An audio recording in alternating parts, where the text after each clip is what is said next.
தேமுதிக நிறுவனர் விஜயகாந்தின் முதலாம் ஆண்டு நினைவு தினத்தை முன்னிட்டு அவரது நினைவிடத்தில் அஞ்சலி செலுத்த ஆயிரக்கணக்கானோர் திரண்டுள்ளனர். இதனால் கோயம்பேடு பகுதியில் போக்குவரத்து நெரிசல் ஏற்பட்டு வாகனங்கள் மெதுவாக செல்ல வேண்டிய நிலை ஏற்பட்டுள்ளது. கூடுதல் விவரங்களை வழங்குகிறார் நம்முடைய செய்தியாளர் வினீஷ். வினீஷ், வணக்கம். கோயம்பேடு பகுதியில் போக்குவரத்து நெரிசலானது ஏற்பட்டிருக்கிறது. இது குறித்தான மேலும் விவரங்கள்.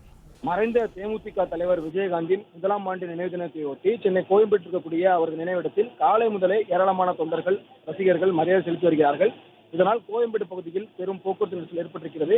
குறிப்பாக இங்கு வரக்கூடிய நிர்வாகிகளாக இருக்கட்டும், தொண்டர்களாக இருக்கட்டும், தங்களது வாகனங்களை புறநகர் பேருந்து நிலையம், அதாவது இடமாற்றம் செய்யப்பட்ட புறநகர் பேருந்து நிலையத்தில் தங்களது வாகனங்கள் நிறுத்த போக்குவரத்து போலீசார் ஏற்கனவே அறிவித்திருந்தார்கள்.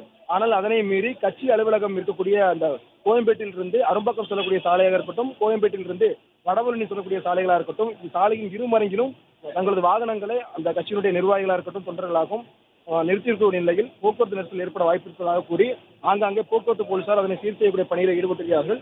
தொடர்ச்சியாக இந்த காலை நேரம் என்பதால் பெரும்பாலும் அலுவலகத்தில் செல்லக்கூடிய நபர்கள், பள்ளி கல்லூரிக்கு செல்லக்கூடிய நபர்கள் இந்த கோயம்பேட்டு பகுதியை தான் அதிகமாக பயன்படுத்துவார்கள். இதனால் கோயம்பேடு மேம்பாலம் கோயம்பேட்டிலிருந்து வடபழனி செல்லக்கூடிய சாலை, கோயம்பேட்டிலிருந்து அரும்பாக்கம் செல்லக்கூடிய சாலை முழுவதுமாகவே போக்குவரத்து நெரிசல் ஏற்பட்டிருக்கிறது. இதனால் அங்கு செல்லக்கூடிய வாகனங்கள் ஊர்ந்து செல்லும் நிலைதான் ஏற்பட்டிருக்கிறது. வடபழனியிலிருந்து கோயம்பேடு இடையே ஒரு வழிப்பாதையாக மாற்ற போக்குவரத்து போலீசார் முயற்சி செய்திருந்தார்கள். இருப்பினும் ஆங்காங்கே வாகனங்கள் நிறுத்திவிட்டு கட்சி அலுவலகம் நோக்கி வரக்கூடிய தொண்டர்களால் போக்குவரத்து நெரிசல் ஏற்பட வாய்ப்புள்ளதாக கூறி சாலையில் நிறுத்தக்கூடிய வாகனங்களை இடமாற்றம் செய்ய போலீசார் அறிவித்து வருகிறார்கள்.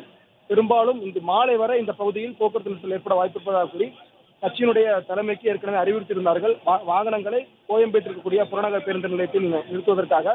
ஆனால் ஒரு சிலர் போலீசாருடைய அறிவுரைகளை மீறியும் சாலையோரங்களில் வாகனம் நிறுத்திவிட்டு செல்வதால் போக்குவரத்து நெரிசல் ஏற்பட்டிருக்கிறது. தொடர்ந்து கட்சியினுடைய அலுவலகத்தில் ஏராளமான தொண்டர்கள் இங்கு அவருடைய நினைவிடத்தில் அஞ்சலி செலுத்துவதற்காக வந்தவனம் இருக்கிறார்கள்.